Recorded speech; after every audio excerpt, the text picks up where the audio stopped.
Rugsėjo 4 dieną Marijampolės rajone Pietarių kaime esančioje kroso trasoje vyko 8-asis baigiamasis regioninių automobilių kroso pirmenybių etapas.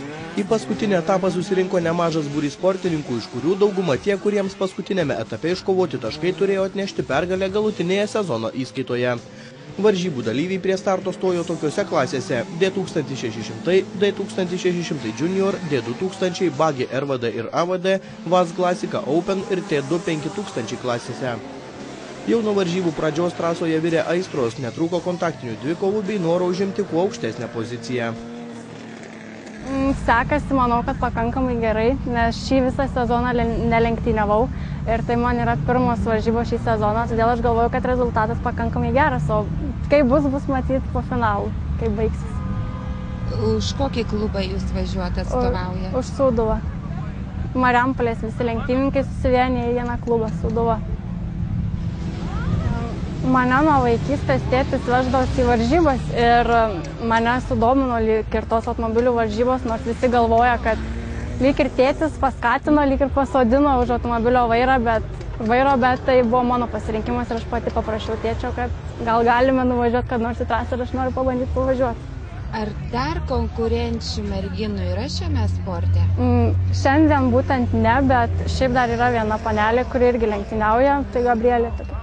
O kas jūsų yra treneris? Tėtis ir pagrindinis pagalbininkas ir treneris ir jisai mašiną ruošia, viską daro. Šiaip apie šią trasą visi lenktynininkai atsiliepia, kad ji yra pakankamai sunki ir reikalauja meistriškumo, todėl man irgi yra labai sunku, bet stengiuosi pasiekti geriausia, kas sugebu. Galit papasakoti, kas įvyko su tuo džipu? Ten tokia kaip ir varžybinė situacija, jis išvažiavo per daug, atsidengė posūkį ir aš pabandžiau įlysti ir ten tokia žaidybinė situacija gausi, kad mes susikabinom ir tiek.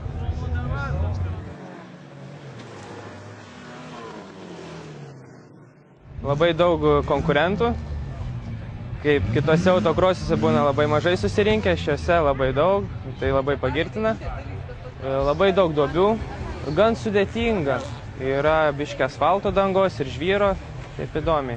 Kart sunku suvaldyti, kartais labai lengva. Atlaikiau iki B finalo ir be jokių problemų geriausiai veikia, nors ir susidarimas ir įvyko, bet viskas gerai. Varžybų organizatoriai tvirtino, kad ši trasa gana neįprasta ne tik dėl to, jog anksčiau čia buvo pelkė, bet ir todėl, kad dalyviai čia varžosi trasa važiuodami neįprastai prieš laikrodžio rodyklę.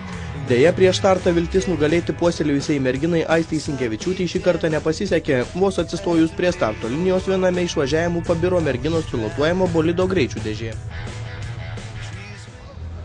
Aiste, jūsų mašina pastatyta ant šono. Kas čia atsitiko? Starte susprogo greičių dėžė. Kiek laiko reikia pakeisti greičių dėžę jūsų komandai? Tai greitas procesas? Aš neįsivaizduoju, kadangi pati nekeičiau, tai negaliu pasakyti. Tai tavo toks pirmas kartas, kada įvyko techninis gedimas lenktynėse ar ne pirmas? Ne pirmas, bet kad sprogtų greičių dėžė, tai pirmas toks atvejis. Manau, kad tu startuosi finale. Jeigu pavyks padėjėjams pakeisti dėžę, tai bandysiu. Kodėl taip keistai keičia greičių dėžę? Nežinau, reikia jų klausyti. Dabar tai patyrei kokį jaudulį, kai neišvažiavai į starto?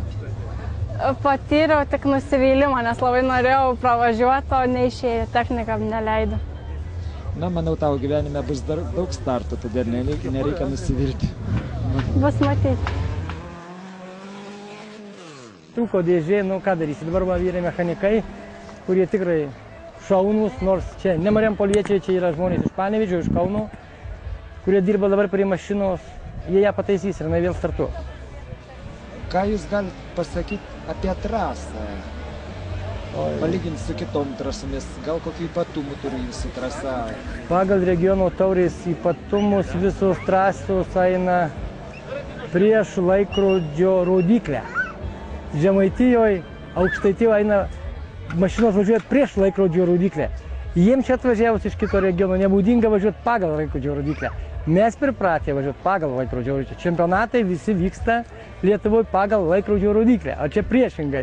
Tai vat gal tuo skirčiasi dabar regione, o taip trasa yra, aš skaitau, trasa yra nebloga, vis tik vykdavo Lietuvos čempionatai pirmenybė. Aišku, mes daug įdėjom, nes čia buvo pelkė. Atsinem labai daug lėšų, kad ją iškelti, vis tik 2 metrų reikia iškelti iš pelkės.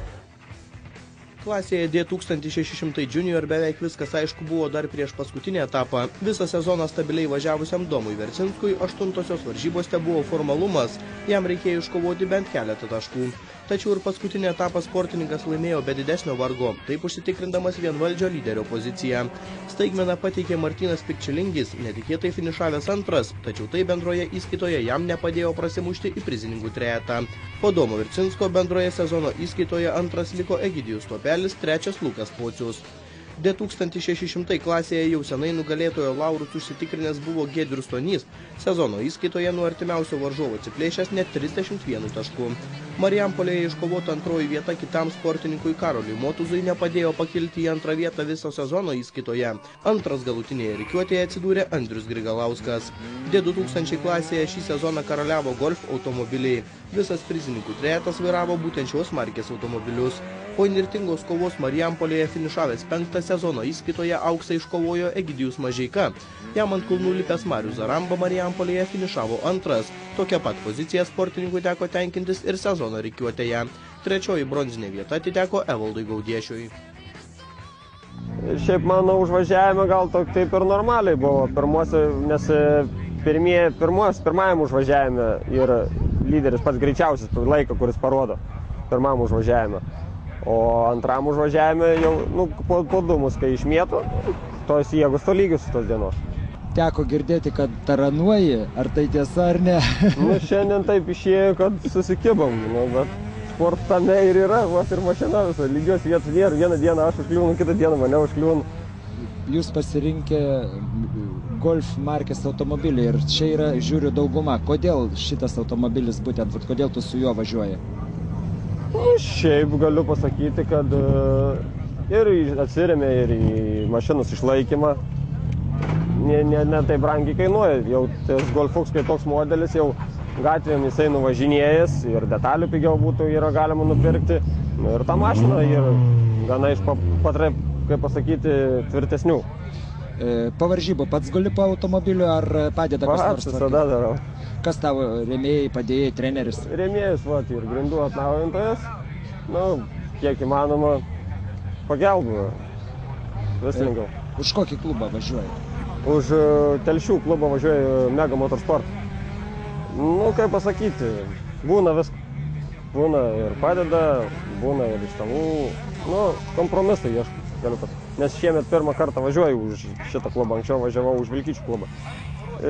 Nebuvo tokios paramos kaip jie, kad siūlė variantus paramą. Didesnį paramą gavau iš Telšių, todėl perėjau pas juos, ten susidraugavom per varžybas, normalūs bachūrai.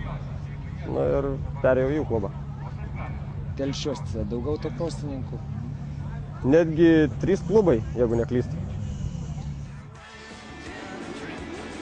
Galų varomų bagių klasėje intensyviausia kova virė tarp 2 lyderių, nors Marijampolėje Vytautas Kasparavičius aplenkė Saulių Žundą, tačiau Vytautui galutinėje sezono lentelėje Sauliaus įveikti nepavyko. Trečioji vieta galutinėje rikiuotėje atiteko šiuose varžybose nedalyvavusiam Donatui Krasauskui. Šiuose varžybose trečias finišavęs Gytis Lugauskas čempionate liko 6.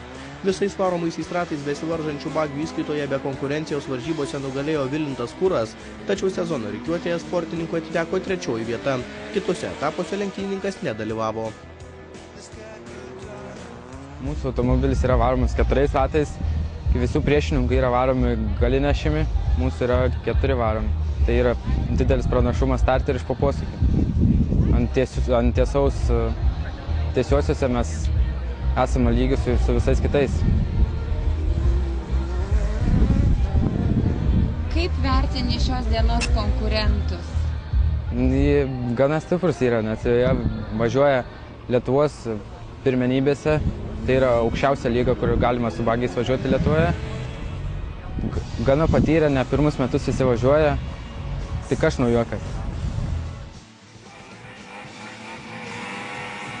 Vats klasika klasėje paskutinės varžybos vos netapo sensacija. Pirmąją vietą sezono įskaitoje iškovojęs pirmuką vairuojantis Remigijus Našvydis Marijampolėje finišavo tik 9 ir vos neprarado aukso medalio. Antrą sezone liko Aidas Baranauskas, trečias Redas Norkus. Open klasėje taip pat virė aistros. Po lenktynių finišo paaiškėjo, kad sezono įskaitoje 2 sportininkai turi surinkę po 87 įskaitinius taškus, tačiau po teisėjų verdikto absoliučią pergalę buvo nuspręsta atiduoti Dariui Tamašauskui.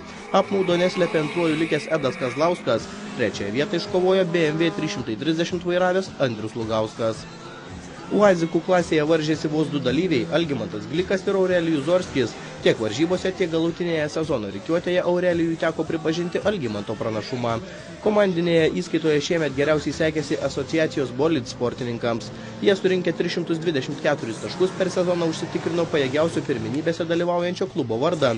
13 taškų atsilikęs sidabru puošėsi Sūduvos komandos atstovai, o tretieji liko automobilių sporto klubas Žaibas, kuris šiemet iškovojo 222 įskaitinius taškus.